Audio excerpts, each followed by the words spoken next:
Yo, ladies and gentlemen, welcome to Let's Talk with me, Joe Emilio, and you guys. So we're just going to talk a bit of cock for the next hour. For those of you who tuned in, thank you so much. My name is Joe Emilio, and yeah, I'm just gonna let you guys know how I'm doing this lovely Saturday. Got some exciting news coming up. But before I get into that, ladies and gentlemen, let me just quickly remind you about a few things. One, please. If you are interested, please follow me on social media. I have an account with Facebook, Instagram, Twitter, and TikTok. All the links can be found in the description below. And then also, don't forget, ladies and gentlemen, that please, if you're new to my channel, if you happen to find out about my channel, please think about subscribing, and also give this video a like if you enjoyed it. And if you want to support my channel, because this is pretty much all I have at the moment, uh, please consider subscribing if you like the content that I put out there. And I have a variety of content. You can subscribe. You can support my channel for as little as 10 Rand a month. All right. And if you're enjoying the chat, you want me to see a question. If I miss a question or anything like that, you can give me a super chat. Please give a super chat. Also, another way to support my channel during the conversation. And if you do give a super chat, I have to address it, especially if there's a comment or a question. It's YouTube law. So, having said that as well, ladies and gentlemen, don't forget there's also a Telegram group or channel that you guys can join as well on Telegram, where you get all the updates of upcoming uploads and shows. So, with all that out of the way, how are you guys doing? Let me know. How are you doing this Saturday? I am in a very good mood because this is not just Coke, just saying. And it tastes so good. All right, so we have anti-Marxists here, gentle inflatables. I sound like a radio presenter now. Thank you very much. It's the mic. It's all about the mic. You get the right mic, and it sounds good. You see, I can really put my radio voice on if you want. Yes, before anyone does a radio voice, they go. What the fuck that was?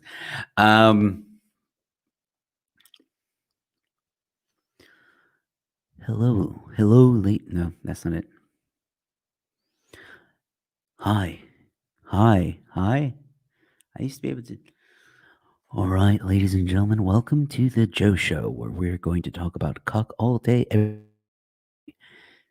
Yes. That's not the best radio voice I can do.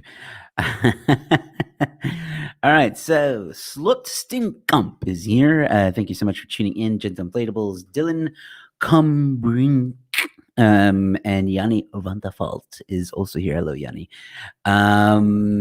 What the hell? I tried to sniff Coke once, but the ice cubes got stuck in my nose.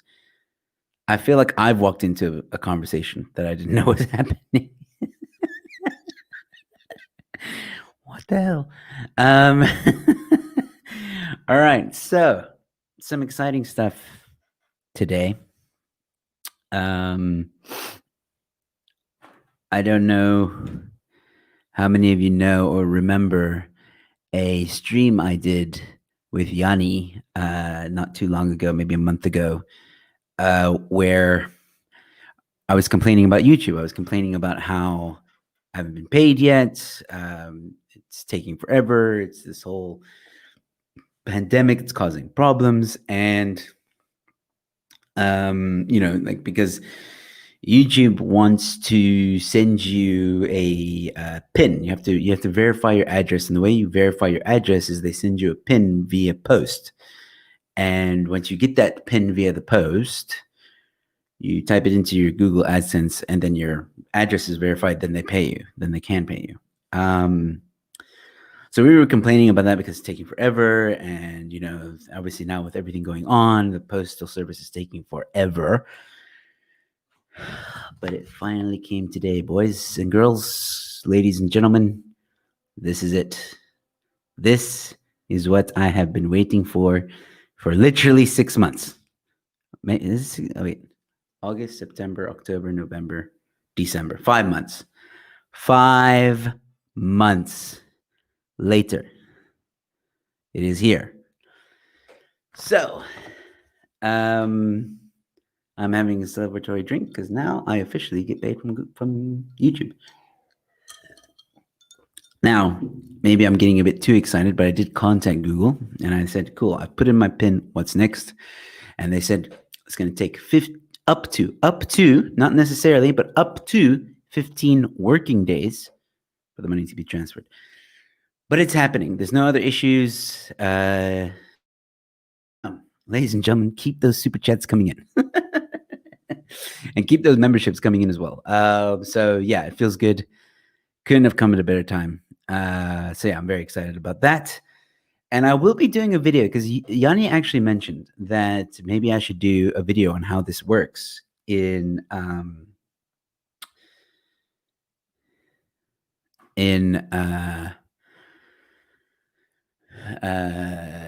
South Africa. So basically, when you try and Google, if anybody, like any YouTubers out there or anyone that's starting YouTube wants to know how this works, you really only get the Americans explaining in America how it works. So I'm thinking about doing a video to explain how you get it in South Africa. So I think that's a good idea. I think we're going to do that within the week. Other than that, some other cool things are happening, which I unfortunately can't talk about right now. However, I can give you a bit of a hint of what's happening. I don't know if anyone has seen on my Twitter. This is why I suggest people go and follow me on Twitter. I'm just saying. Let me first bring it up here. Okay, so there's a few things I think we can talk about that I'm very excited about. I just realized I had a. Oh, doesn't matter. All right, so I'm going to share my screen, and I'm going to show you. Yeah. So here we go. So this is exciting. I met up with Big Daddy Liberty, ladies and gentlemen. Please, if you do not know who that guy is, please go follow him on Twitter, Facebook, and everywhere else, even on YouTube. That's where it's all happening, really, on his YouTube channel. Yay, cash for Christmas. Well, hopefully, I don't know. I don't think it's gonna happen. I think it's gonna happen at the end of December.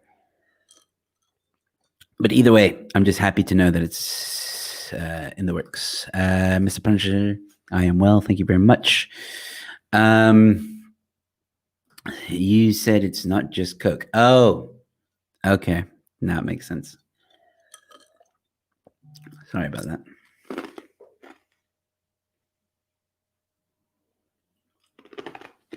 Interesting. Okay. So I might be doing another stream tonight. Just I'm going to confirm in a moment.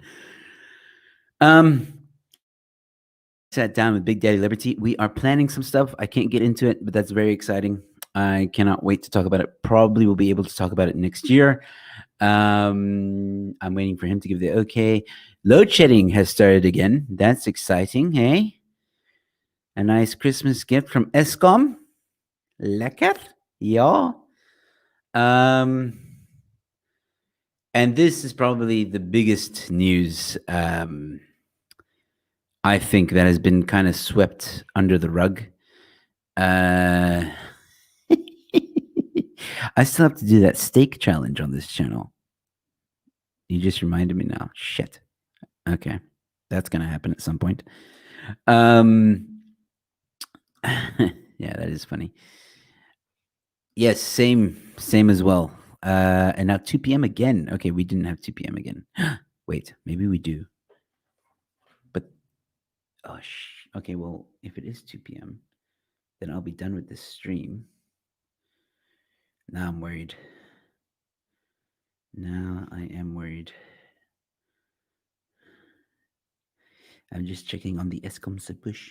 Okay, no, we have it from 10. Okay, so I'm fine. So yeah, this is exciting news, ladies and gentlemen. If you do not know, the BAT and other people of the tobacco industry have won their case against the government. And cigarettes are no longer allowed to be banned ever in any lockdown, no matter what level, no matter what. The people have won this fight, which I think is amazing. Um, I was really well done. So this is actually what I might be. I might have another stream tonight. I'm gonna have Herman Ruiz on my show to talk about this win, what this means, how the future looks, all that stuff. So we'll get into more detail. If you guys have any questions, I'm going to confirm with him. I do want him to be on my show. I just don't know if it's going to be tonight. So I'll confirm with him. We'll figure it out. It might only be on Monday, but we'll see. Either way, he's going to be on my show. We're going to talk about this win. He was super excited. He was drinking some wine. I might actually have another. Why not? But I think this is huge news for us. So yeah. And if you haven't yet, please subscribe to Alternative News Network. It's a new news thing. Please go subscribe to it if you haven't yet, on YouTube and on Twitter. I don't know if there should be a Facebook one yet. I'm still thinking about it. And then this is me doing things right now. So yeah, some exciting stuff. Oh, and you haven't seen this yet, please go check it out. Say What? Headlines, episode number 6, aired on Thursday, and it was hilarious. We had a guest, Kwanzaa, or Kwanda, can't remember. He was very funny. He joined us as well. So that was a lot of fun. And as we can see here, it's always interesting to me, the Twitter trends. So we got Durban trending. God knows why. Tuma Mina Media Group. Don't know that one. I can't even pronounce this. Big Zulu. Big Daddy Liberty. Yeah. That's the stuff that is trending. It's always interesting. There's always this one weird one though. I'm actually now. Let me go here. All right, so this is also fascinating, right? So all this stuff, load shedding, of course, trending, right? Escom, of course. Alfred. Okay. Alfred Hitchcock. Don't know. Ramaphosa, of course, he's like always trending. Yeah, but sometimes there's like these weird trends, like I don't know, something. Yes, I did. Yeah, I know, convenient. 4-hour stage. Damn. See, everybody's load shedding. I'm sorry, guys. This just sucks. It really, really sucks. Over the Christmas season. Why? Okay, so let's actually see what else is happening in the news. I'm just gonna remove it while I get readjusted here. Let me actually do this so you guys can see what I am doing. So what I'm gonna do is I'm gonna do that. I'm gonna do that down. All right, so I've been thinking about doing a show. We get 4 hours in Joburg in one go. What the flip? Really? We only get 2 hours so far. We do get 4, but we're on stage 2 in Western Cape. Have you made peace with StreamYard? For the time being, yes. I will always say that Ecamm is better, but because of their recent upgrade, they really messed up the platform. It's not as reliable as it once was. So until they get that little bug fixed, I'm dealing with StreamYard. For me, is also with the type of shows that I do. It's also better, to be honest. But yeah.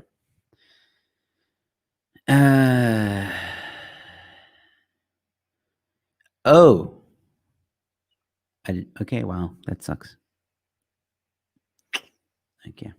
So what do you want to Google?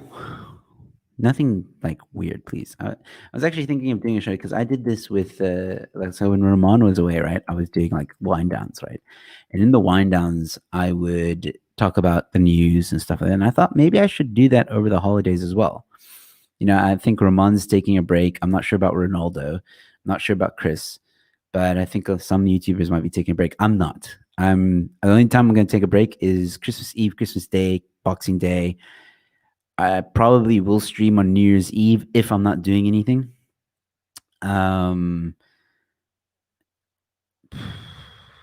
So if I'm not doing anything on New Year's Eve, New Year's Day, then I won't stream or whatever.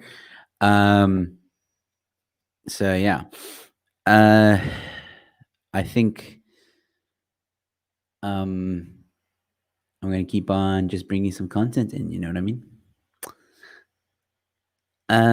Awesome, Joe. I love StreamYard, but never used the old Ecamm, so can't compare. Yeah, that's one downside with Ecamm. It's only for Mac users.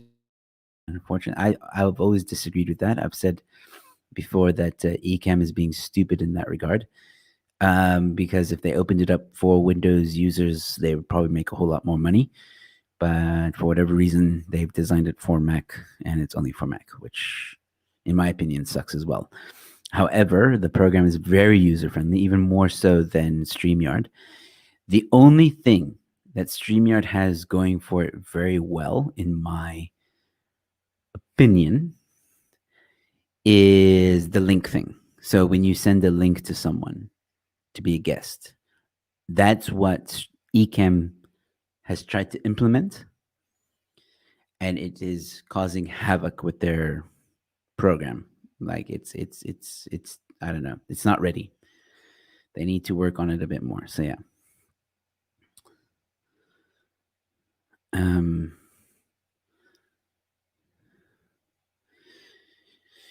Well, we didn't have 4 hours. We had 2 hours, and we have an hour later actually, because it says load shedding from 6 to 11.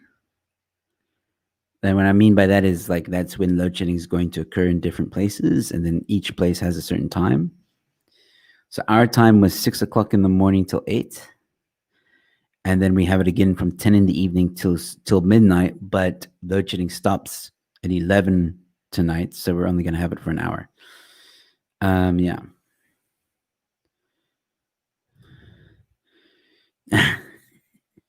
Maybe, but also Ecamm is a program. It's not web based. I imagine it works completely different. Hello, Laura Fry. I hope you are feeling better.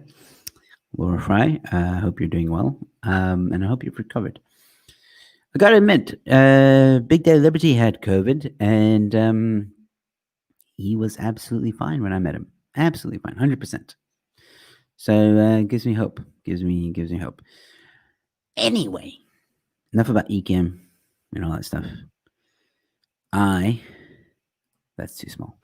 So I googled now headlines today, breaking news. News 24, South Africa's leading source of breaking news. No, it's not. Absolutely not. Usually they hold on. Let me see. Headlines South Africa. Usually there's like, okay, there we go. Today's latest news.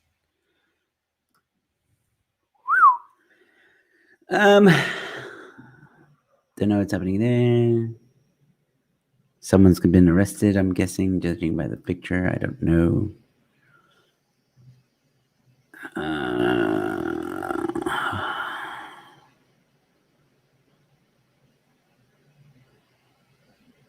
Ooh, first Western country to start vaccinating. Not much. Oh, my word. Charlize Theron gives lesbian Die Hard reboot concept a thumbs up.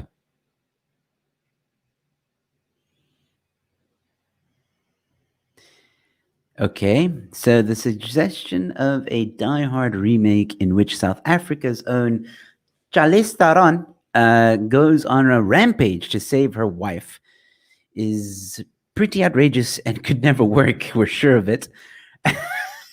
But then again, didn't expect them to write that. But then, what if, could it possibly? Theron herself seems fairly enticed by the idea, which was offered by a Twitter user on Tuesday, and asked where she can sign up and get this going, get this thing going. Twitter user Francis O said that while lesbian Christmas rom coms are all well and good, what she really wants is a Die Hard where Charlize Theron goes on a rampage to save her wife. Okay. She might not have expected the response to be empathetically positive, and she even got the nod from the monster, bombshell, and Mad Max Fury star herself.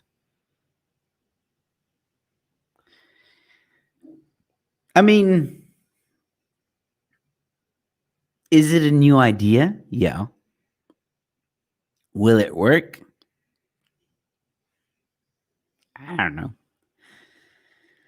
Oh man, that's interesting. Okay, horoscope of the day, blah blah. Um, I don't believe in that crap. Let's see. Tuesday, 1 December. These are old. These are not like the latest things. Okay, Friday. Yeah, this is Wednesday, 9th of December. So that's an old thing. Sorry, guys. Hold on a second. This is the 11th, which was yesterday. Matching outfits. How come he's not wearing a mask? Like, I'm just curious. Did the suit not come with a mask? Just, I got questions. Just say, right? Let's see. Saps. That's nice. 500,000 to discuss. Okay, so here we go. NCCC to discuss COVID-19 preventative measures, says Sele.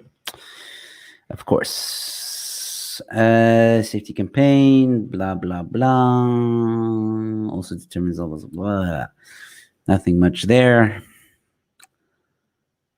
Yeah, did you guys hear about this? ANC official applies to live in Orania.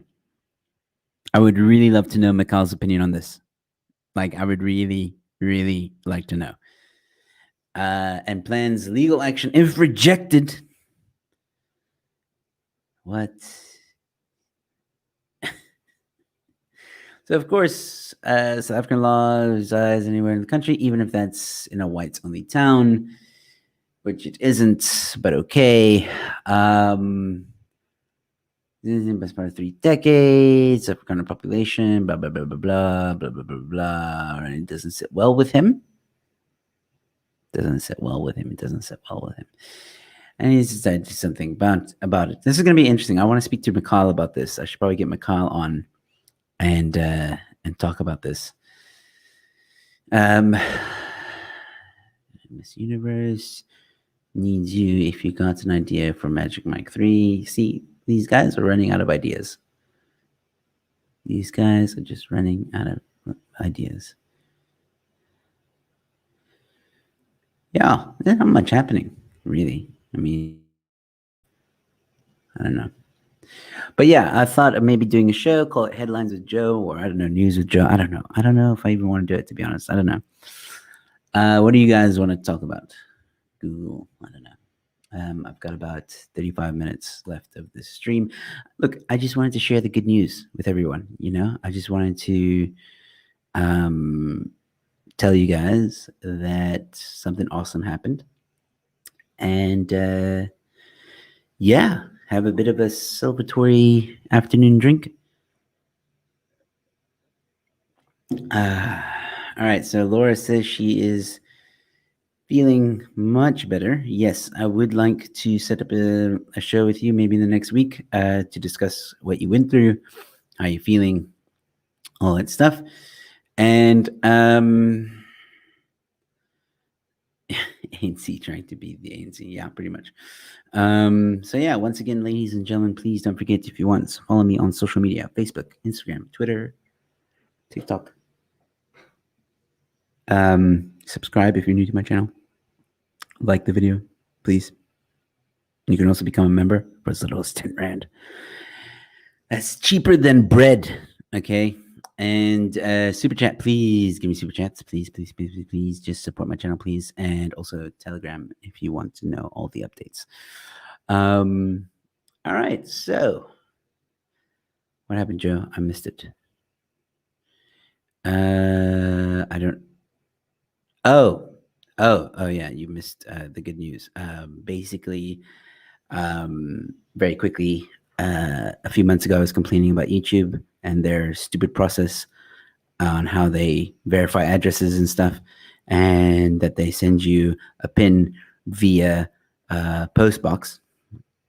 And because of the South African postal system, and also because of the current pandemic, it's taking longer than expected. And today it finally arrived. I got my PIN and I have put it in, and I am going to get paid finally. So yeah, which is great news. So I am celebrating on that note. And I might make a video of the process so that South Africans know, South African YouTubers know what to expect and how the process works, because there is no information and Google is terrible with informing people. So yeah. Let's see. Yeah, so what else would you guys like to talk about? Huh? Let's have a conversation, man. I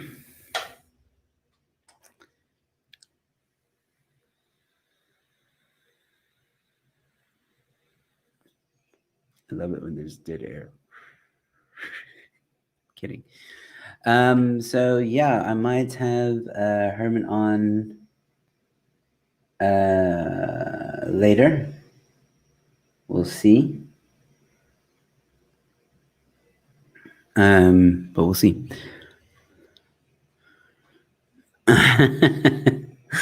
Yes, maybe I should. It might not be a bad idea. I'll make one hopefully within the week or two.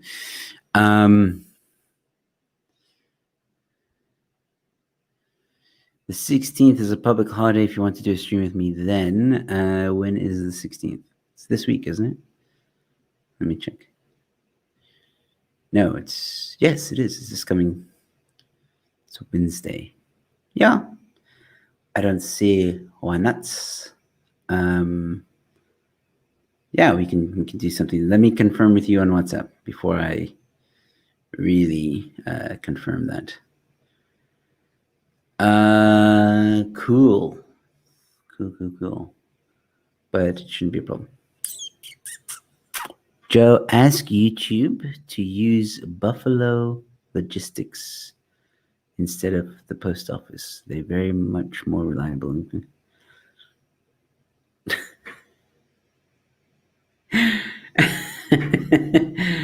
That's funny.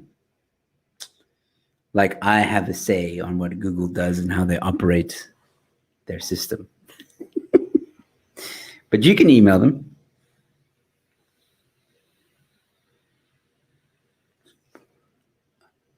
So yeah, I don't know. I'll probably be doing more of these shows, like just chatting. I will eventually, like maybe when we're. Is he addressing the nation?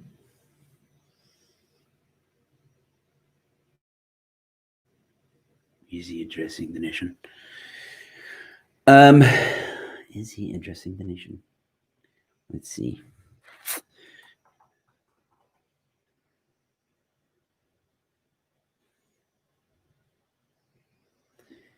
El Presidente. Did I spell it wrong? President.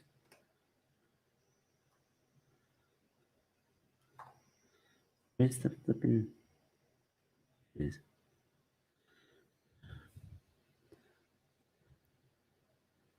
On Sunday. Deputy, blah, blah, blah. President says rebound, blah, blah, blah. President says a lot of things, people. Blah, blah, blah, blah, blah, blah, blah, blah. Nothing here. Okay, well, just because it's not here, as I've learned in previous things, doesn't mean that it's not happening. But this place or this account usually only tweets it if it's on the day. Let's see his actual.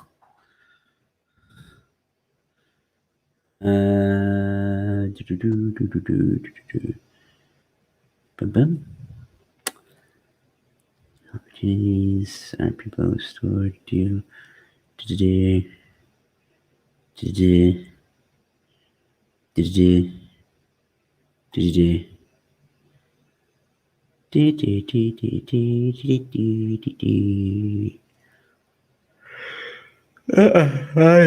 doesn't mean, again, it doesn't mean it's not happening.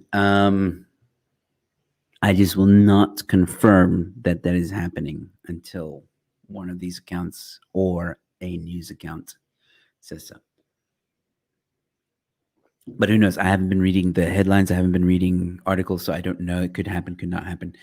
Sunday, if it is Sunday, as Laura Fry seems to suggest, and I'm not saying you're lying. That's not what I'm saying. I'm just saying that's what you've heard.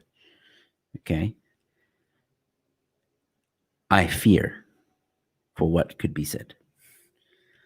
I really do.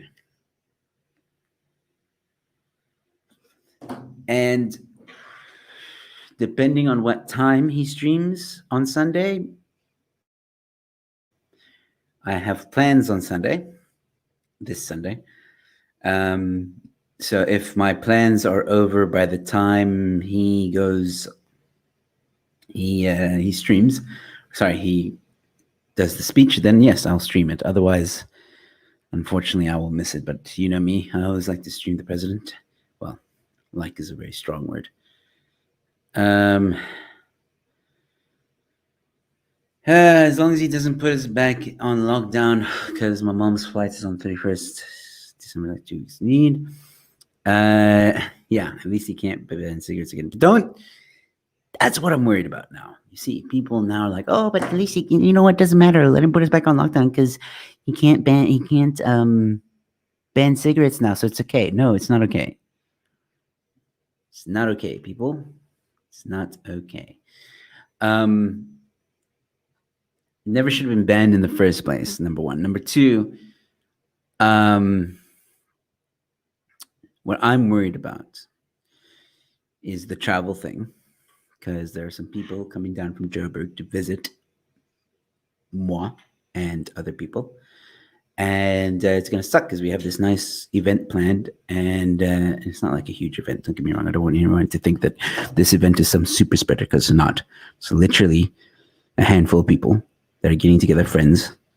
They're just going to spend some time together. That's all it is, right? And every COVID precaution will be taken. But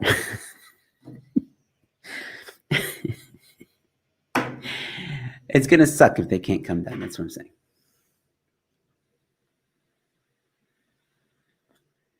And I'm saying this with a pinch of salt.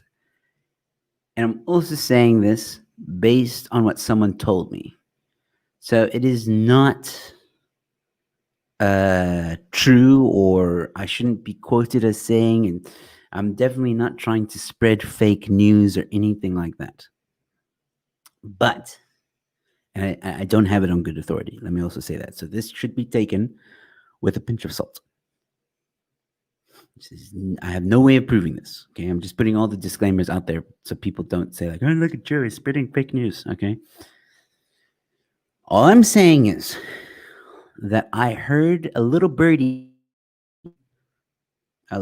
told me that we will be going, or rather might be going, into a mini lockdown.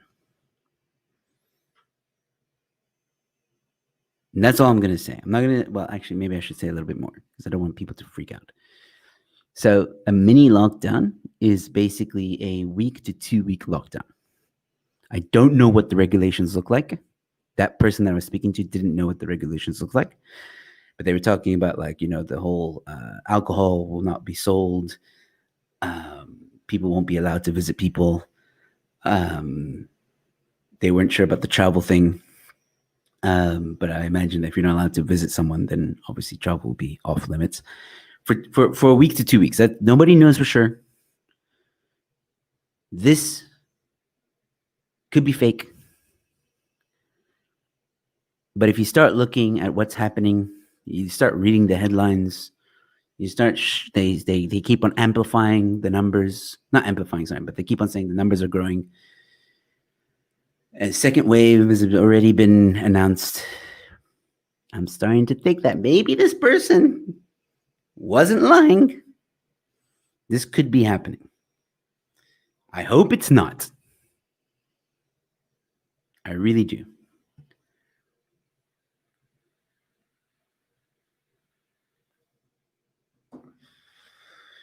I really, really do. I'm going to say this outright. Actually, no, I'm not going to say it. If you don't, yeah, I'm not going to say anything about that. Yeah, I'm just, again,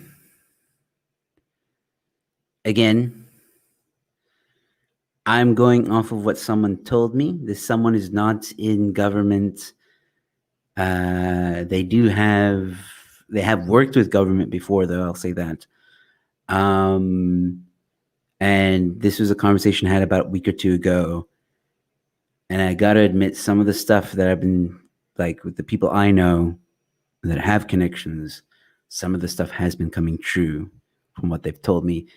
And I strongly believe that there might be a mini lockdown again. Mini lockdown. Something to that effect. I don't know. Could take many forms. We don't know. But this, you know what? I will say this as well. There are a crap ton of rumors going around. People think we're going to go back into lockdown level 4, level 5. I don't think that's going to happen. I don't think we're going to go back into a hard lockdown. I don't think so, because the courts have ruled it unconstitutional. So I really doubt we're going to go back into a lockdown level 4 or 5. I don't think that's going to happen. What I think is going to happen is the ANC is going to play on the words. They're going to, like they did with lockdown level 3.2 or whatever it was, right? So we're in lockdown level 1, guys. No, we're in lockdown level 1, but we're just going to have to bring back some of those other restrictions, And again, please go watch Morning Shot, the one episode he did where he shows a graph of the infections, and he says in that graph, you can see the months, you can see the days, the dates, all that stuff. And he says, like, point out to me where on this graph, when smoking was banned, how it had an effect on the infections. You can't see it because the infections just went up, had its peak, went down. The lockdown did nothing. Absolutely nothing. Maybe it reduced the amount of infections, maybe. But you can't say that when we had a curfew, that was highly effective. You can't say that when we weren't allowed to do, what was the thing? I forgot what it's called now. E-commerce. It had an effect on the infections. You can't. It happened, and no regulation shows that it had an effect on anything. As a matter of fact, when we were going into lockdown level 3 and 2, it was going down. The curve was already going down, and it continued to go down. So, who knows?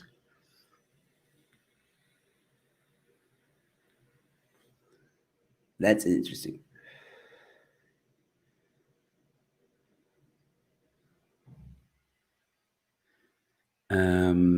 Smoking ban.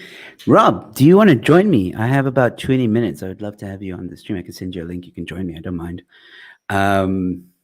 If you want to talk about some of this stuff. I'll stay on a little bit longer if you join as well, just a little bit. You're more than welcome to. And they're starting to do this whole localization thing, and I have your number, right, Rob? I think I do. Yeah, I do. Okay, I'm gonna send you a link and you can join. Yes. La la la la la la la la.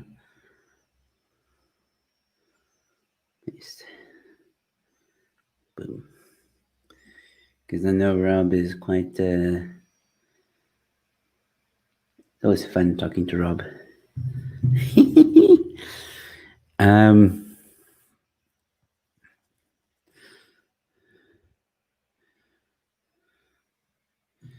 Crap! I'm out of my drink. I did. Look at your WhatsApps.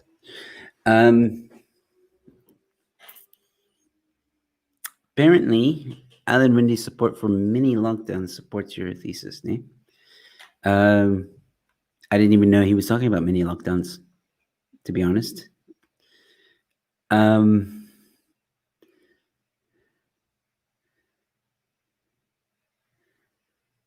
Yeah.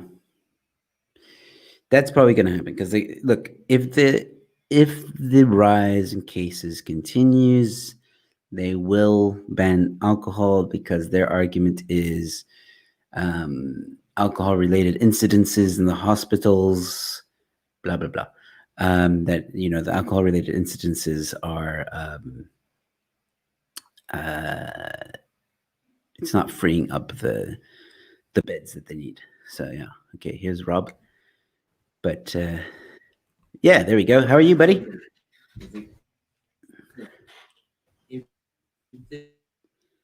How's it? Let me just close the second window because my whole. Okay, yeah, no, good. I had a bit of a delay going where I had you running in the YouTube window. Anyway, yeah, how's it going? Good. No worries, man. You look tired. Hello? Is my sound working? Your sound's working. What the fuck's going on? It's a bit of a lag. Oh, okay. No, it was a. My problem was a speaker problem, it's a hardware problem. Okay. There we go. All right. Sherbet. So you're talking about the lockdowns. My conspiratorial little spidey senses got tingling when Alan Windy announced the stuff the day after they signed that specialized local trade deal with Google and the other tech companies to set up a campus in Cape Town. And I mean, who knows what goes on there? But like, I have a natural sort of paranoid streak. I think it's sort of normal for smell corruption away, Yeah. I think with the look, I'm very involved in the hospitality business or industry, sorry. And some of the people I've been talking to they're the ones that told me about like a mini lockdown that might be happening. And I don't know, reading the headlines, this was like 2-3 weeks ago, before the president spoke to us, it was a week ago or something. And that's when I was like, oh crap, we're gonna go into like a small lockdown or whatever. Now I'm thinking, now it's coming. If the president is going to speak to us on Sunday, I think that's what's coming. And I have a feeling that they're going to try and cancel Christmas. This is my theory, right? My theory is we're going to go into a mini lockdown between the 23rd of December till the 2nd of January. That's what I think is going to happen. Nobody's allowed to go out. The 23rd. Nobody's allowed to do anything. Yeah, I mean, look.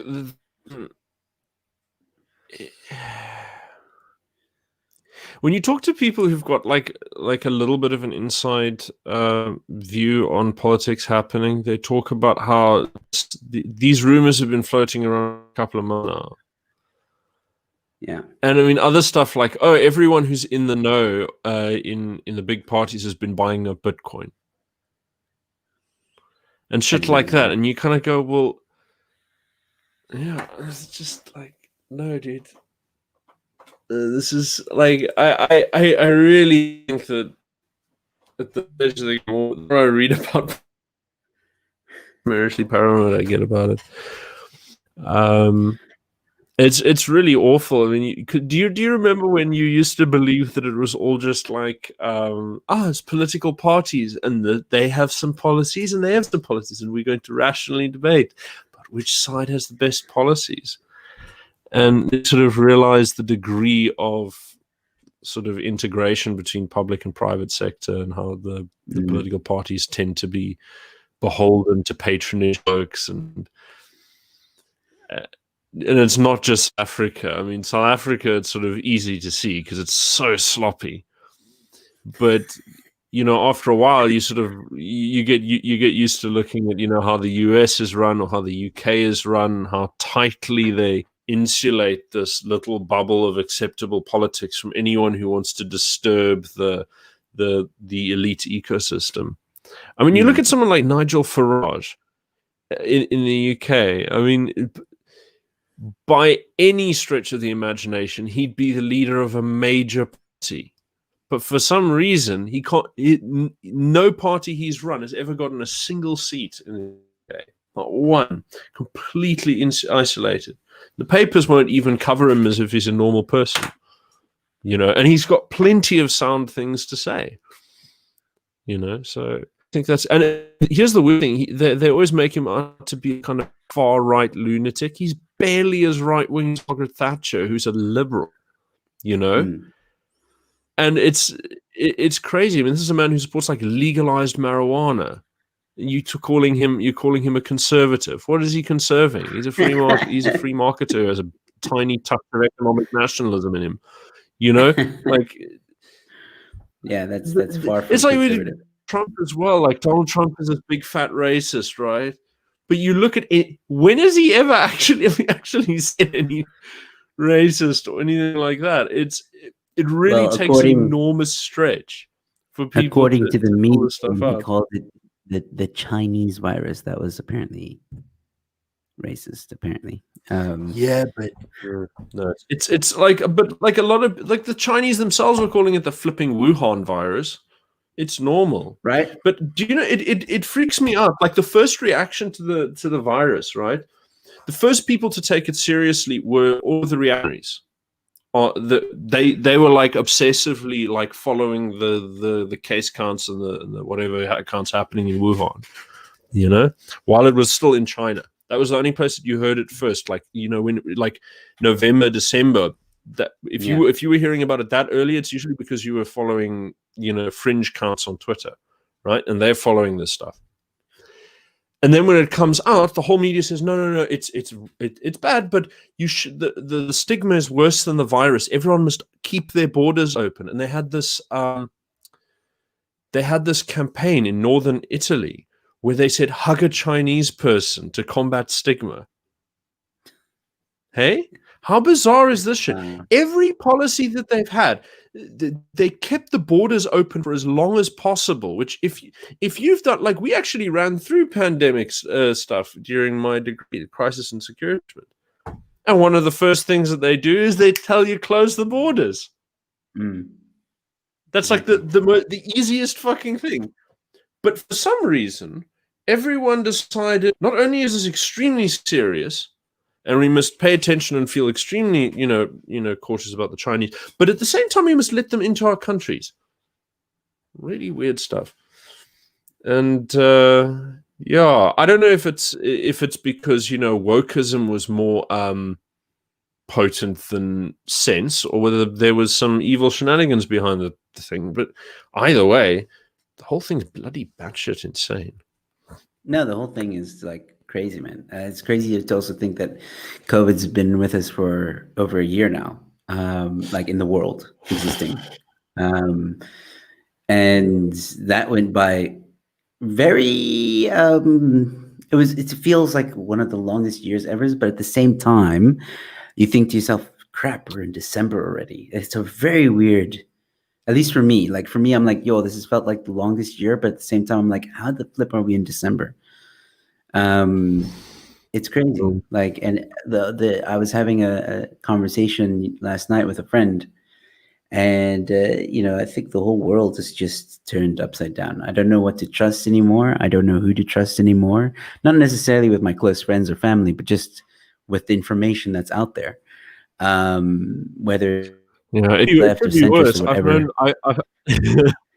It could be worse. At least you can trust your friends and family for now. Yeah, for now, exactly. And you end up having like debates for now. with I mean, some of your friends and family. Imagine being in the UK. Yeah, but imagine being in the UK right now. So the Scottish are passing a law that will prosecute people for what they say in the privacy of their own homes and encourage people to snitch on their family members. There's adverts out encouraging people to send their family members in for monitoring if they have been radicalized online. What? I remember, yeah. You can find it as public service announcements from the UK government. They're like the fucking Stasi over there. They arrest 10 people a day on average for speech violations. Isn't that similar to the fucking Soviet Union though? When they dictated what you could and could not say? Hence when I said the Stasi. Yeah. Yeah, but I mean, it was really who affected that sort of like getting families to spy on each other thing. About a third of the population was in some way contracted to the Stasi at one point, and no one got punished for it. Like throughout the Soviet Union, everything just went back to normal. Everything just got swept under the rug. Much like we see today. Nobody. Oh no, the thing is, I think the reason for the Truth and Reconciliation Council, I mean, people think that it's we were too soft on the gnats. Well, the real reason is that if they opened up prosecution, then the whole ANC leadership would go to prison, murder, child trafficking, drug kinds of evil shit. There wasn't a good human being amongst them. Maybe in the UDF section, you have sort of like the naive middle class people and whatever, but there's no way those people who got involved with the armed struggle would have gotten away with anything if they didn't opt for amnesty positions. Yeah. And the AP were of course going to take it, because you know what they got up to during the years. I mean, some of those stories will curdle your blood. Yeah, I know. Everyone knows Wouter Basson. Jesus. And yet it's amazing to me that some people still have blinkers on, Like, I don't know. It feels like, I don't know. I've never in this, but it feels like there's two different types of people in the world at the moment. The ones that, let's argument's sake, are in politics, so they maybe either choose a side, like left or right, whatever, and then they debate things and talk about things and stuff like that. Then you have other type of people that are so distracted with life because they have family, because they want to provide for their family, that they don't really notice what is happening or what is actually happening in the world. Does that make sense? Well, it's hard. I mean, look, those of us who are into this, we're kind of freaks, really. I mean, look at how much attention politics gets in general, right? We're fucking freaks. We're sitting here obsessing about political shit. We don't have power in the system. We're sitting with a pair of binoculars on spying into, the local, Lord's castle, and it's we're fucking weirdos. And so the thing is, most people don't know how decisions are made that affect their lives, but that's largely because these things are invisible to them. And some of these decisions that are like affecting us today are made by people dead like for 50 years or whatever, and I mean, it's really hard to sort of claw through all of this. Everyone, and the thing is, it's easy to ignore because you can live with the current system. That's the scary part, though. You can always always live with the system. And the thing is that even when life is really miserable, like in I don't know, Zimbabwe, Central African Republic, North Korea, I don't know, Siberia in the 1970s and 60s. Fuck, anywhere in the Soviet Union in the 30s, people get on. They find a way of surviving, and and now we're fairly comfortable because there's a lot of material wealth. I mean, it's extremely fragile, and there's now systems in place that are sort of starting to crumble a little bit. But by and large, things are very livable. I mean, I was having a discussion about this with my my dad. He was talking about when he went to visit this museum, because I mean, my parents still like visiting a lot of like old museums. It was years ago, actually. I keep saying things like, "Oh, the other day," and then it's like, last year. Anyway, so he was talking about how you go to these little houses, and then in the house there's a cupboard with a bed in it, and you had to live in this you had to put yourself and your wife into this tiny little cupboard so that you didn't freeze to death in the winter. Jeez. The closed environment so that you don't freeze. And so you'd have like the kachel, I mean the stove on most of the night, like leftover coals and so on. And you think that like people have lived in Northern Europe for like millennia. Human beings have survived like that. And now you're looking at this sort of environment where your problems are that you have this really weird arbitrary machine that if you cross these invisible behavioral boundaries, you end up in a concrete box, and you have to recite the correct incantations and avoid the incorrect incantations in order to avoid ending up in the concrete box. That's very true. And that's and back in the day, we have to dig furrows in the ground for 3 months of the year, and then pile all of the plants that grow out of those furrows into a massive wet-proof tower, which we can then feed off for the remaining 6 months of the year. We have to live in a box so that we don't die. And like the level, you can. So I think human society is perennially absurd, and I just wish it was less so, because I know that there've been times where things have been better, and that things can be a lot better than they are. And I think we're creating a lot of unnecessary pain and suffering because of stupid ideas that persist, and because of clever ideas that serve a very narrow interest. but that's a story for another day, I suppose. Man. Living in a box.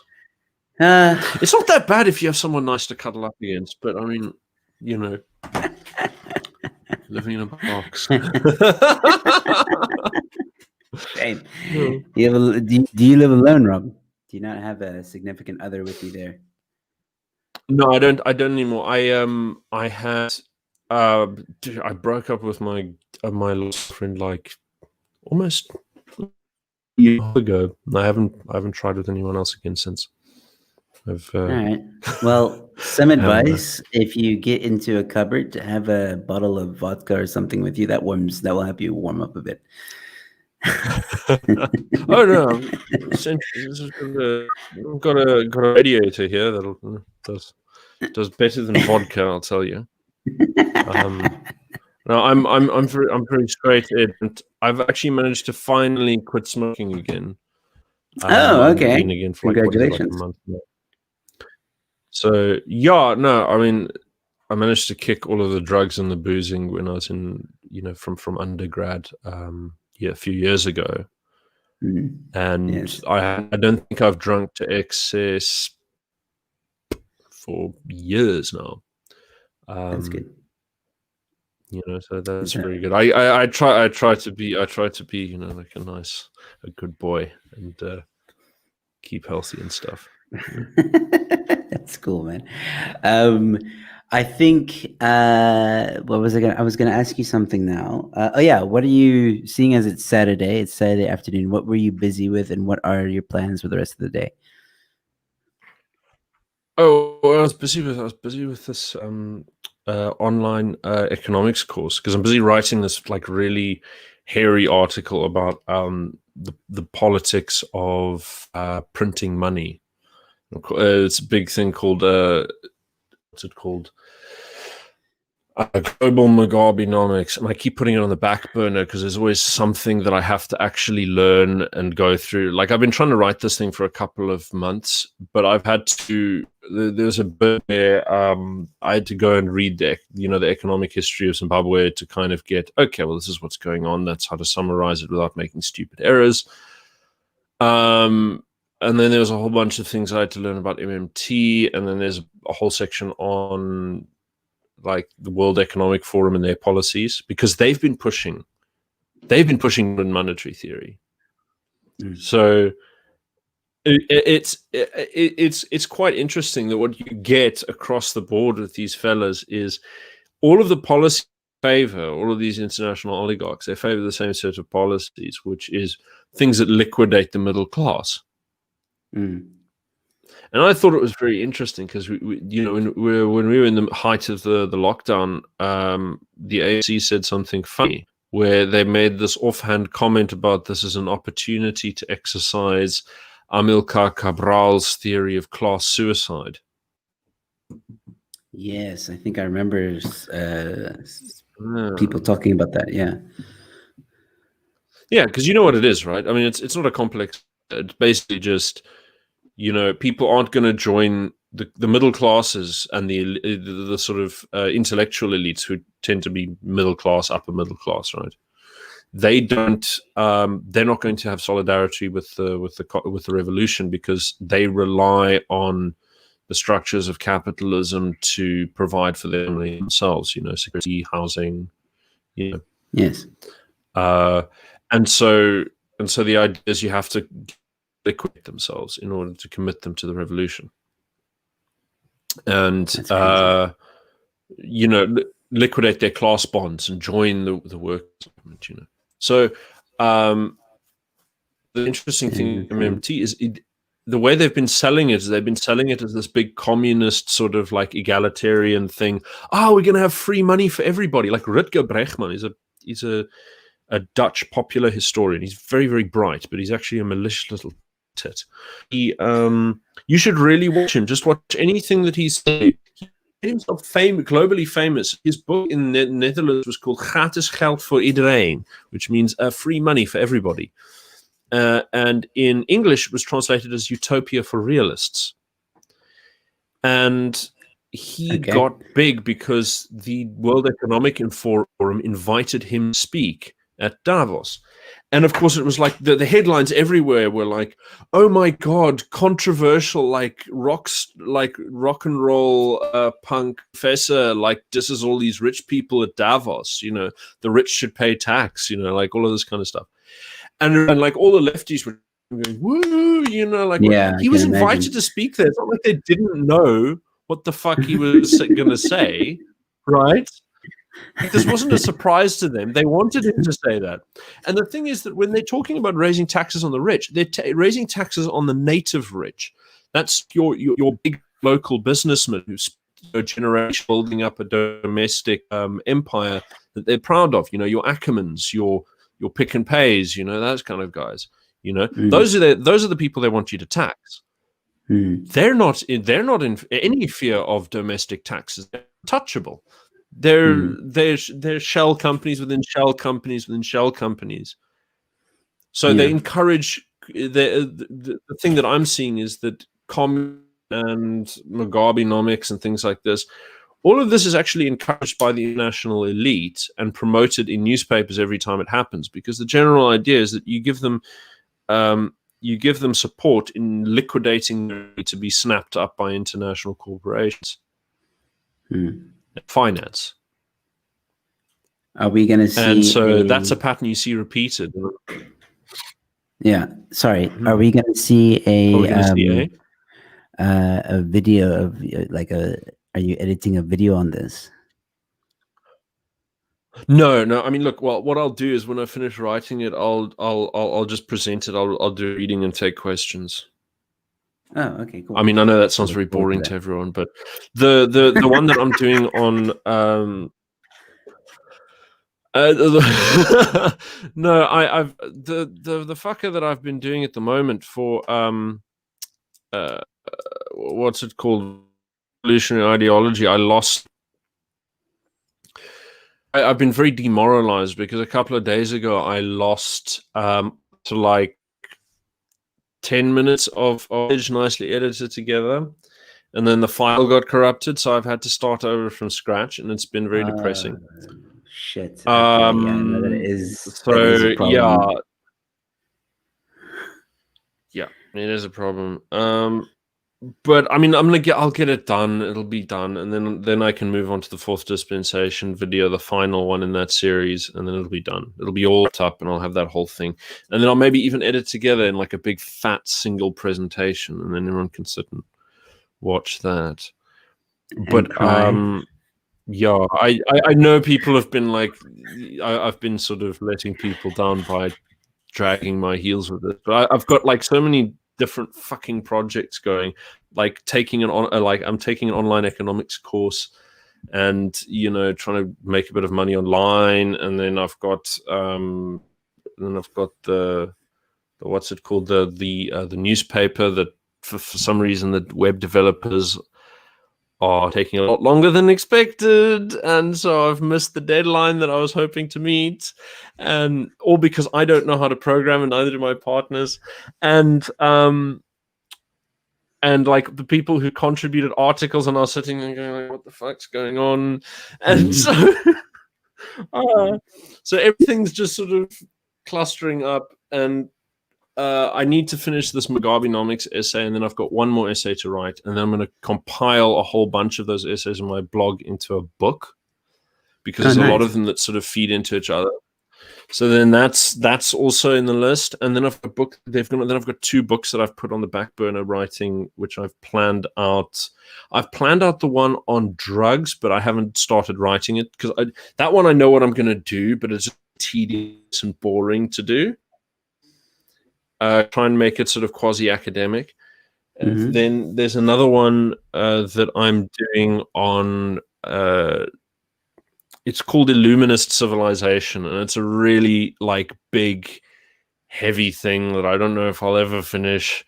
It's just a ridiculously ambitious project, where I'm basically, the thesis is that there's the Western esoteric tradition produced spiritual and political institutions which constitute a new civilizational order has replaced Christianity. Interesting. And it sounds insane to everyone, but I mean, like, think about it in just like ordinary terms, in like removing the conspiracy element of societies and shit like that, which are an element of this, but aren't the whole picture. I mean, you look at the proliferation of sort of occultism, Eastern mysticism, Wicca, spiritual but not religious, New Age stuff. So the idea is that anything that you can associate with New Age is the spiritual aspect that I'm talking about. Okay. And it sort of emerged slowly since the French Revolution. You see it emerging amongst a lot of intellectuals and scientists, even during the late 19th century and into the 20th century. And then it really explodes after like 1960, really explodes. And now it's mainstream. It's literally the idea of having any other competing beliefs. All the other competing belief systems are actually considered evil.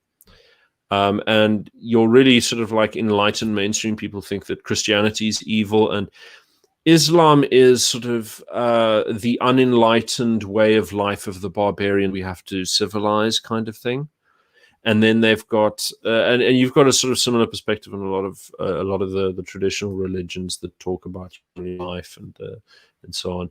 And along with it comes certain perspectives about property and society. And there's a very sort of tendency towards like this, like Platonic sort of philosophy of civilization that it dreams of, like, oh, we're not going to have any property and we're all going to be equal and no one's going to have families. I mean, what is a family really even, like, what are borders even really, like, what is money, dude? Like the whole thing. It's so there's like so many of these things we recognize that as sort of part of the fabric of how the elites think of progress. But they've been decided, back in the late 18th century by people who were members of weird little secret societies back then, and they were thrown into the mainstream with the French Revolution, and then everything just sort of went on there. But I mean, they all of these ideas originate in very strange, like the Jesuits have had ideas like this for hundreds of years. The tradition of alchemy, sort of you get a lot of these ideas coming out of the alchemist tradition, the Neoplatonist tradition, various things. So it's like all of the revolutionary ideologies as well are taking elements from Christianity, but then combining them with this sort of like occult paganism, and a lot of it has like features in common with like Gnosticism and things like that. So I'm basically pulling like a Tom Holland on all of the modern era, Jeez, but I think you should do it, man. But it sounds it sounds daunting, though. It sounds like a lot of research. Yeah. No, I mean, I don't know if I'll get there in even 10 years. It sounds like a really obnoxious project, but like, I'm doing it anyway because I really think it makes sense as an idea. Because you're seeing some of what you spoke about, like in your explanation, you're seeing it today. Like, it would be interesting to get your input of like where you think it's going to head. I mean, you could be like a Nostradamus of our time in a sense, like you could say like, yeah, so all this shit is happening and this is where I think it's going to go. Shit is happening, yo. And like, shit is happening, yo. And like stuff's going to be like, keep happening and stuff. Yeah.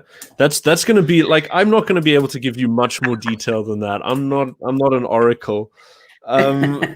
So like, I know you've got like regulars, like, I think Totenkopf is his handle, but he, I think he mistakes me for something I'm not. I don't think I've got any sort of insight into the future, really.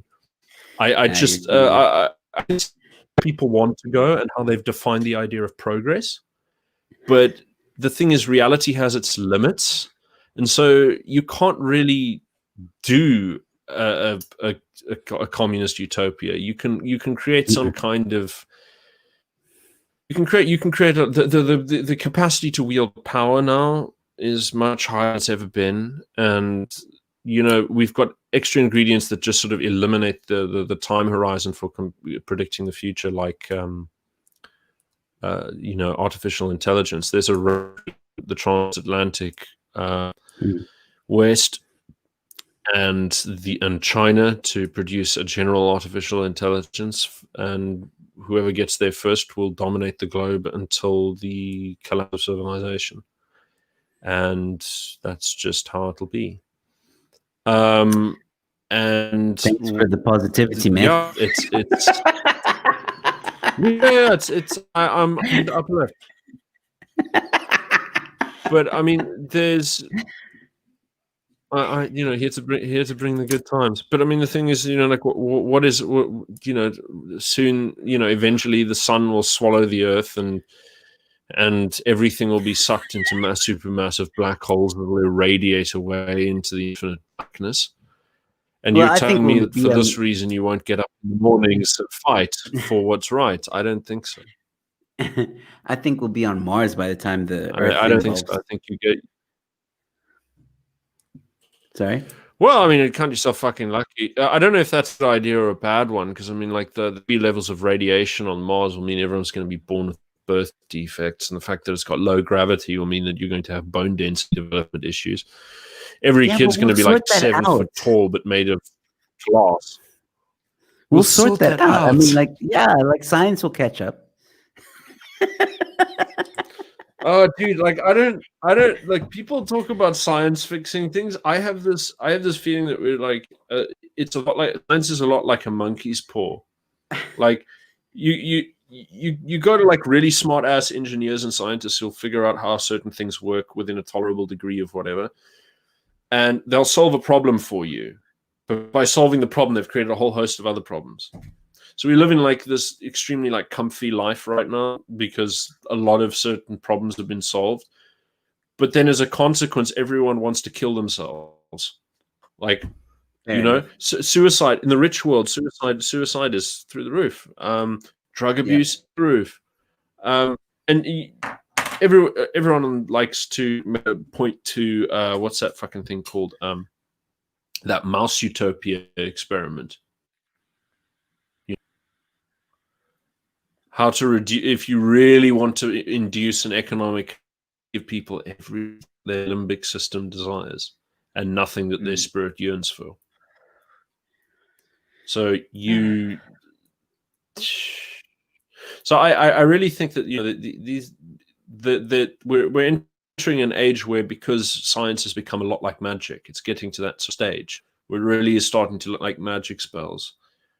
I think that the warnings of past ages about, how to think about what magic does is becoming important. And I think that you neglect looking at society in spiritual terms at your own detriment, because we have that hardwired into our brains. If you want to think on a material level, we're hardwired to think spiritually about things, and people can appropriate that instinct to make you think about politics in a transcendent fashion. And I think that's very dangerous. I think that, look, I fall prey to that as much as anyone else. Fuck, I can get real childish sometimes on Twitter. I feel bad about it afterwards. And you're talking because you probably think I did. What was it, yesterday, the day before yesterday, where I was where I went after Robin Porteous. Like I got on her, like I went to like, what is this? What's your blog? You know that. No, I blocked that. I shouldn't have done that. No, I blocked. I know that person. That's the correct policy. You just don't have angry things. I unblocked her to see, because she was like like she was getting everyone's attention. So I was unblocking them. What is this girl actually about? What's going on? And then I just got childish, and I'd forgotten that I wasn't a small account anymore. And like I was just like, ugh. And then oh fuck, actually no, she does look at this shit because I have more than 1,000 followers now, and I can't just shit talk people anymore. I have to like now, fuck, And so, although I would pay to see you debate. I'm just saying, I would pay for that. I would. I wouldn't want to. Debating, or it wouldn't be a debate. It'd be an argument. If I let my ego take control, I could probably say a lot of mean things about her. But because there's a lot to address there. But honestly, the real thing is that she just shouldn't be doing what she's doing, and she's wrong about how the world works, and she's doing propaganda basically for policies that destroy millions of people's lives. Yep. And she doesn't even know it. She thinks she's on the side of righteousness.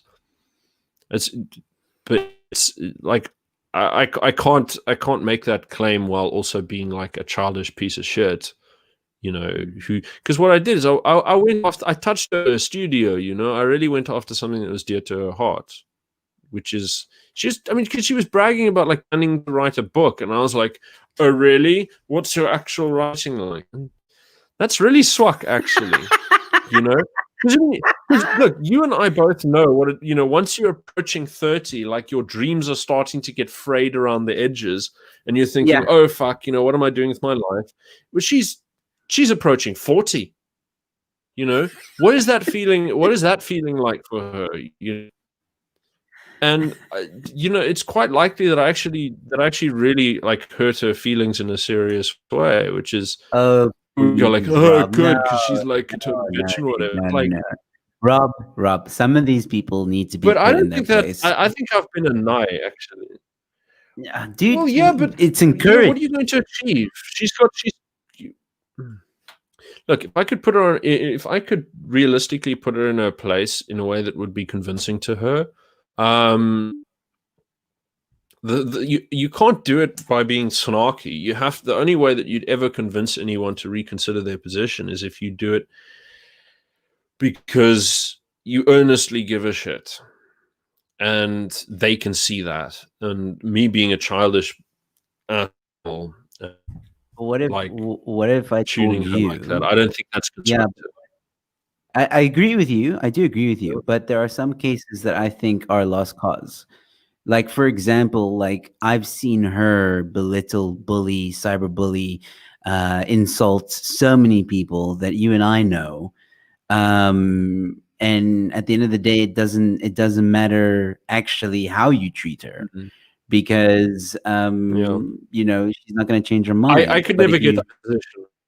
I could never get to that position. I struggle to. I don't know if it's because. But that's why I block.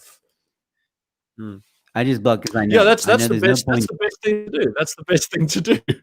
Yeah, because like there's no point. That's literally the best thing to do. And like, yeah, exactly.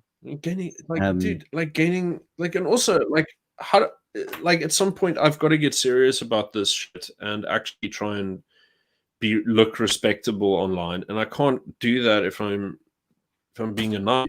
You know what I mean? And but don't you think that some people appreciate that though? Like, I mean, look at Germ, for example, right? Maybe a bad example, but he's a bit of a nigh on. No, Germ's got a brand. But he's got a brand, right? And his brand that works for him is him being like a cheeky so-and-so. He's a cartoonist.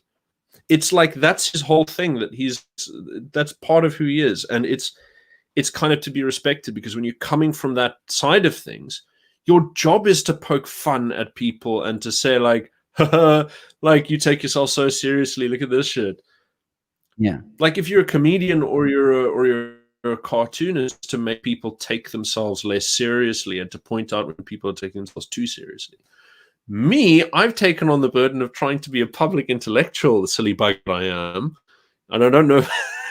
It comes with a whole bunch of responsibilities that I'm totally not prepared for. Well, I think what I'm trying to say is like, I think what I've noticed in today's society, at least, is that the public enjoys or likes or gets behind people that are authentic. Whether it be, like Germ is no different. Like, okay, so let me put it this way: he's a bit more outspoken on Twitter for sure, but if you meet him in person, he's a nice guy, but he's still very, he'll say he has no filter, basically, right? Me, I've been told I'm the same off YouTube as I am on YouTube, and I think people are drawn to that. People are drawn to people who are themselves, and with you, I'm just saying from my personal experience and from my point of view. So people can disagree with me, it's fine. But from my point of view, I enjoy and I like to see you being you. Like if you're going to be a nigh on Twitter, be a nigh on Twitter. Like if you're going to be a nigh on your YouTube channel, be a nigh on your YouTube channel. Just be you. I want to see you. I don't want Rob the prim and proper, like, oh, I'm going to speak all quaint and I'm going to hold a wine with my little pinky. No, I don't want to see that. No, it's not about like I can't afford to get into petty arguments with people all the time. You know what I mean? Like once in a blue moon, maybe, but I skirted close to that with Ivo. Like Ivo Vechter. You remember that thing where I had like a real go at him because I thought no. like this whole thing of like, oh, we're just harmlessly asking questions. No, the argument that you're making is, don't pretend that you're like soft and cuddly liberals. You're asking for it. You really are asking for intervention into believers' spiritual lives on behalf of the enlightened materialist progressives, which I think is complete trash. Just fuck off. Anyway. See, I love that. That is awesome. I'm sure.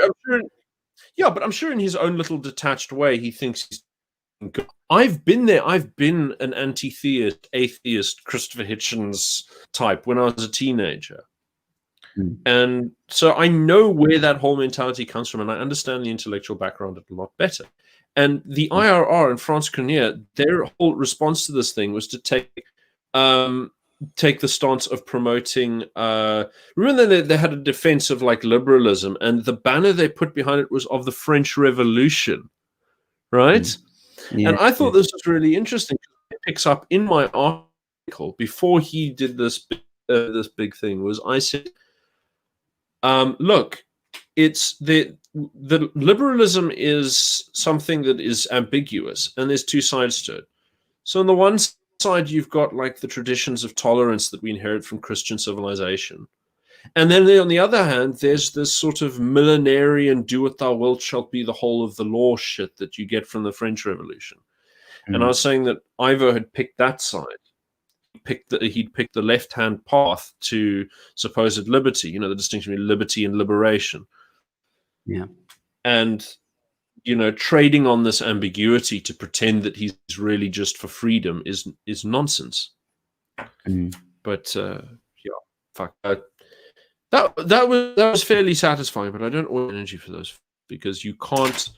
It's so weird.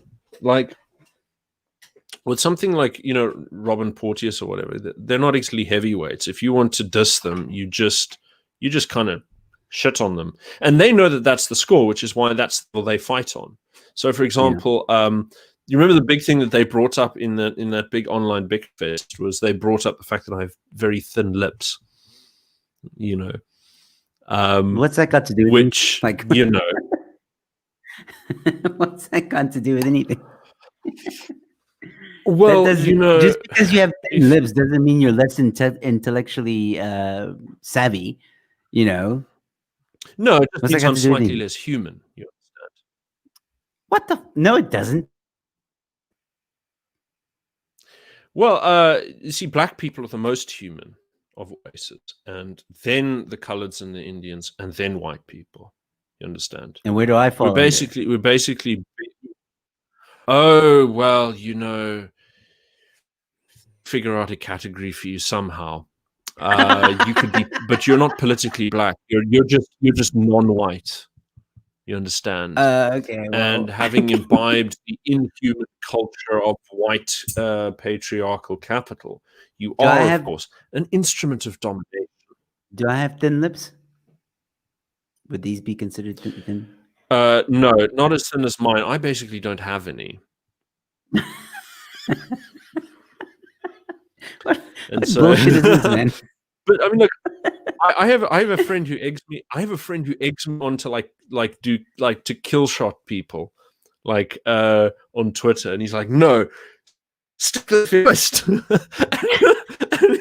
and stuff like. And I've got and there's another friend of mine who's like very much, no, you should behave yourself and be kind to people, and they don't mean bad. And so I have my own little sort of devil and angel going on for you know what? I stopped stuff. listening to the angel quite a long time ago. I mean, I listen every now and again when it's important, but most of the time I'm just like, nah, screw these guys, man. Yeah. I try and balance them out a little bit because they are human after all.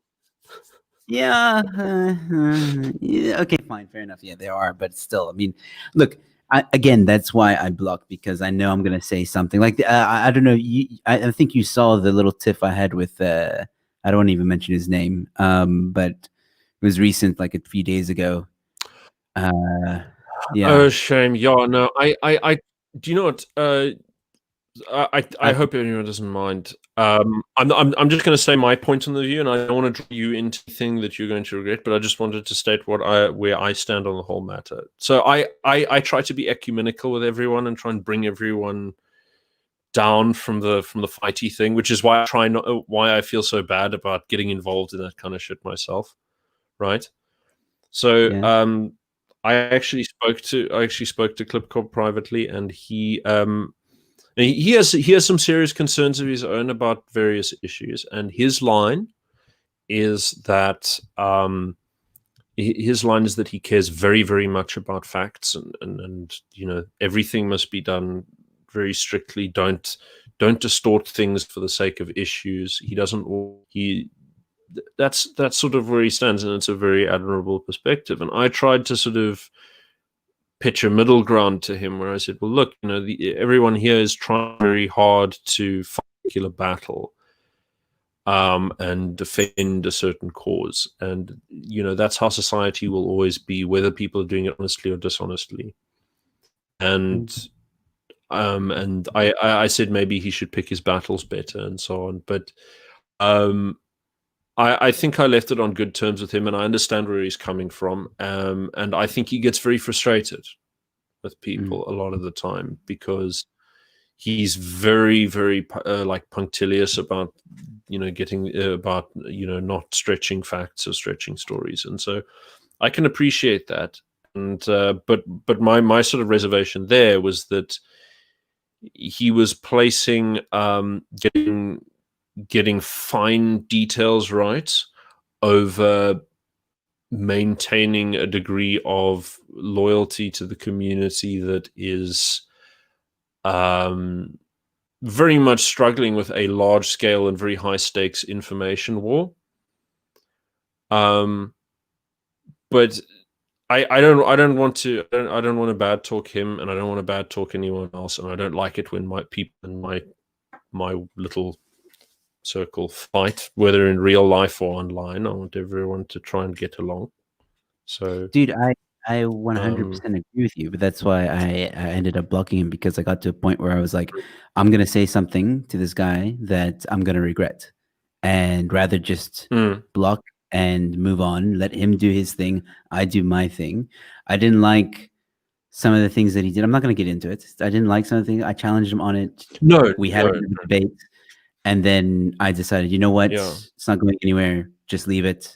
He does his thing. I do my thing. That's literally how it is.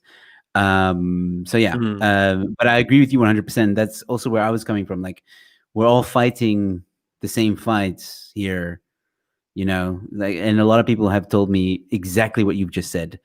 It's sad to see, all of us in the same community, yet we're bickering amongst each other. Fight, yeah. But I mean, like, it's not even like in his mind, I know in his mind, it's like a big deal. In his mind, it's like, no, I'm doing this right thing and blah, blah. And I get that. I respect that. Okay, cool. You fight, buddy. But also, like, I'm on your side here. That's kind of how it was coming. Like, I'm also on your side here, buddy. Like, we're all on the same side. Yeah. And then he was like picking that apart. And then I was like, you know what, dude, I'm sorry. Like, I'm sorry I got involved. I'm sorry. But again, he kind of roped me in, and you know how. So I was like, I'm just gonna block. I'm just gonna block because I don't want to say something to this guy, and I'm gonna regret what I say. So rather just block. I mean, like, and because he seems like a sound guy to me. I met him at the march. So I want to. He was nice. Yeah, dude. He's nice. I'll say that again. Like, he's nice. But anyway, here's what it is. I mean, like, I had everybody was just warnings for people about him, but I didn't. I think some of the warnings are a bit overblown. I think that he's just very. He's very principled and I think that his priorities are a little bit different from mine, shall I say? But I understand where he's coming from, and I respect it. So I don't. Yeah. But I think in general, this is the thing with when you're dealing with the modern social media world, right? What we're all doing out here is we're trying to change the narrative to what we think is a more truthful and wholesome picture of how to live life and politics. That's what we're doing, right? Putting these ideas out there. We're saying this is what beauty looks like. This is what morality looks like. This is what good governance looks like. This is what this looks like. And these things will always be contentious. Yeah, absolutely. And it's very difficult to operate at a high level of abstraction with things that are so, I don't know, they're obviously going to be contentious. And I think that I think that being prepared for that is half the battle won. Yeah, absolutely. But also, like, going back to the main point here is, like, I guess, like you said, like, you got to choose your battles. There's some people that you can maybe engage and hopefully, I don't know, make them think twice about what they think of the world is like, or however you want to put it. And then there's some people that engage with them a little bit, you just know, like, oh, okay, you're that guy or person or girl or whatever it is they identify as. And you step back and you're like, look, if, like, another good example is, like, if someone comes onto your timeline and says, like, dude, you're cuck, or I hate your content or anything like that. It's like, well, then what? Okay, block. Because why are you, if you hate it so much, why? I know there's people that watch the stream right now, they hate my living guts, but they'll watch, it's so weird to me. But if I don't understand. I had it the other day, trolls, I blocked them because I don't want to engage with someone who I know is just trying to stir, trying to get me to say something that is wrong, trying to get me, because all they'll do is they'll wait, they'll argue with you. You say something, they'll take it out of context and be like, oh, look at what Rob said. He said X, Y, and Z, which can be considered homophobic or whatever. Oh, they did that with one of my blogs. Yeah, there you go. They did with one of my blogs. They tried to wind me up. One of the wind-ups I got was where that someone said, I don't understand how a gay man could support Donald Trump. I thought that was an interesting one. So you can see the trap emerging there, can't you? Yeah. So, yeah. At any rate, then there's someone did where they. I'm suspecting, because some of these big accounts, by looking, I suspect some of them actually are very Capetonian, and so some of them will actually know some of my personal history, and they've been, like some of them will drop hints that they know things about my past. That gets under my skin a bit, but I can't comment on this because it's not. Yeah. Some of it's still very sensitive. And that's what they're trying to do. And then the one that nearly got me into explain mode was so I wrote this. I should actually probably do a presentation on this. I did an essay called Pimp Love. Okay. It's like this whole weird meditation on like pornography and prostitution and the moral power structures that support it in the modern world, and how we and how the right fails to respond to it in a sound way. So we talk about things like cucking and like things like that, and I think well, it's not right, it's not correct, it's a mischaracterization. And so I talked about that, and there's this paragraph where I get, because me, I write like I talk like this, but when I write my essays, I get really like lots of fruity language and shit going on. Yeah. So, like if you've seen even one of those like little lecture-y things that I do in my essays, it's like it's totally different. It's like, but so there's this one where I'm describing like what the archetypal cuck porn looks like, and how it, and sort of the metaphor's wrong. The left winger isn't the guy watching his wife getting railed; it's the guy behind the camera. Oh, okay. And the way that I describe the whole thing in an extremely graphic detail, in order to like draw out a metaphor about everything from like immigration policy to Yuri and things like that.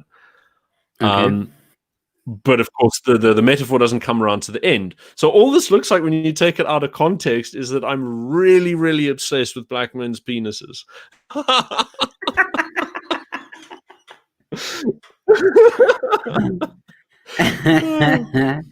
isn't that jeez.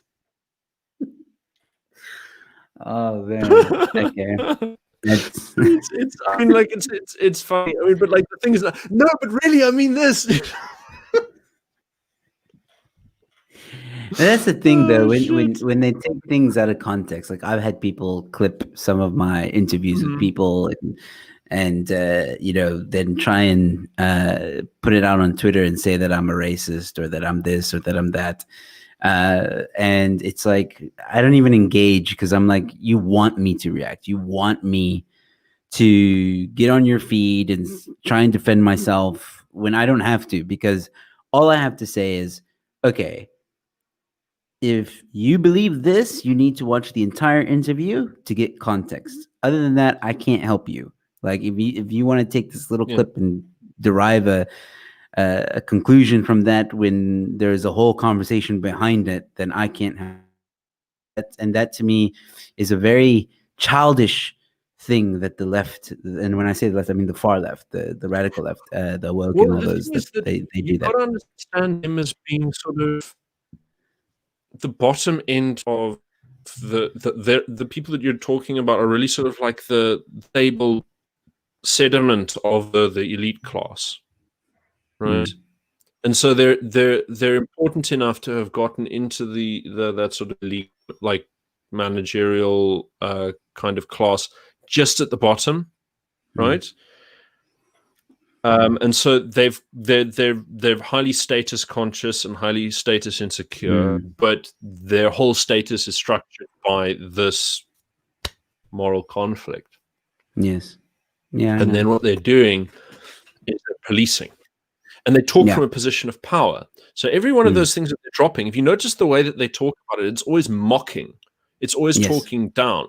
You're supposed to be this big threat, but you're supposed to be this big like establishment threat, but really you can tell from the way they talk about it that you're actually like way lower than them on the social totem pole. And you're like, where's power? You're totally on the outside here. Yeah, they're sort of like low nobility wandering out into the villages to beat peasants.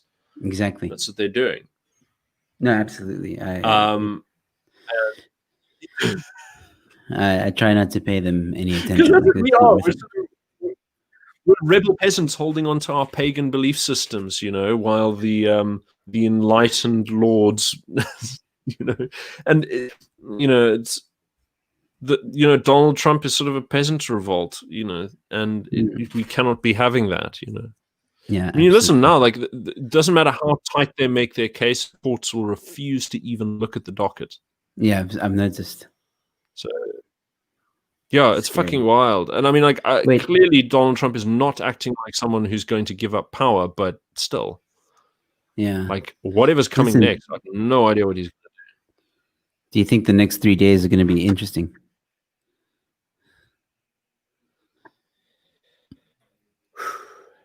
Hard to tell. I agree, man. I have no idea what's given going up on yet. Anymore. Yeah, I don't know what's going on I have anymore. no idea. I can't. The thing is, you can't talk about certain aspects of these stories legally. You can't. You will be removed from pretty much every platform. So all we can talk about is this is what is agreed by mainstream media is happening, and I feel this way about it. So it's very restricting. But I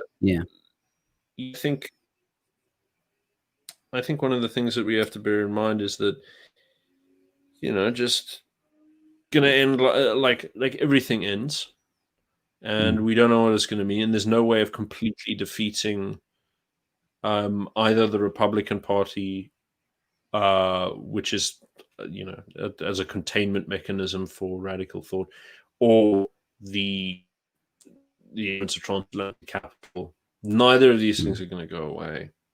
Yeah. And the Trump movement is eventually going to pass, even if he wins everything, he will eventually pass, and a lot of these big things are going to be in place. So, while it lasts, but he wins or loses these battles, you have to be prepared for time marching on, for good or bad. So, yep, I agree, and that's that's the space or the mind space I put myself in. So, like at the moment, I'm just like, you know what? Whatever happens in America happens in America. People then tell me like, "Yo, but it's going to affect South Africa." I'm like, you know what? South Africa has a lot of its own problems going on at the moment. Let's just try and like focus on here right now. I mean, yes, what happens in America, I'm not saying it's not important or whatever. It is important, but like you just said, life will move on. So it's just like I'm worried about paying my bills at the end of the month. Like that's my worry right now. Like I got bigger shit to worry about. So yeah, that's just kind of where I'm at the moment. So yeah. Anyway, I'm gonna end the stream now. Talk about anything else. Yeah, I was about to say. We can go on and on, and you've been on. I have to stop procrastinating and get back to my things. Yeah. Turning me on. This is fun. No, it was fun, man. You're welcome on anytime. So yeah, like thanks for watching me. Thanks for jumping on as well. And to those that are watching, thank you all so much for watching, man. Thank you for all the comments. Thank you for engaging. And yeah, guys, I'm later on tonight. I'll see you with Herman Roos. Otherwise, I'll definitely be back on Monday. So ladies and gentlemen, if I don't see you tonight, enjoy the rest of your weekend. Stay safe. Be kind to one another. And I will see you at the next one. Have a good day. Have a good weekend. Cheers. Goodbye.